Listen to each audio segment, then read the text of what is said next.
Hi, I'm Tamara, and today we'll be making Sandstone soap. Chiona will be compounding.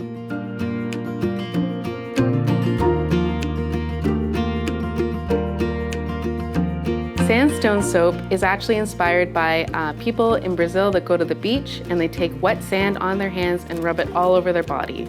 It's really good for circulation for your body, and it also polishes your skin by taking the dead skin away. Chiona will begin by making her soap base, which includes vegetable-based glycerin and sorbitol.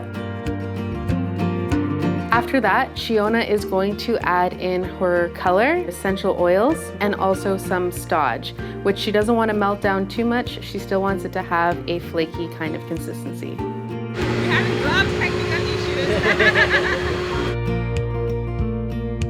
And then when it's ready, she'll get some PAs to help her pour.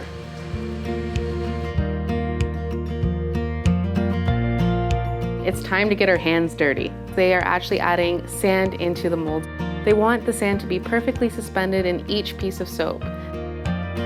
That way they can just use their hands and just mix it around. Once it is cooled down and ready to pop out, we will send the whole brick to the store where you can slice off as much or as little soap as you want. And this is how we make sandstone. Thanks so much for watching, and if you have any ideas on what product you want to see how it's made next, please leave a comment below. Also, like and subscribe if you haven't done that already.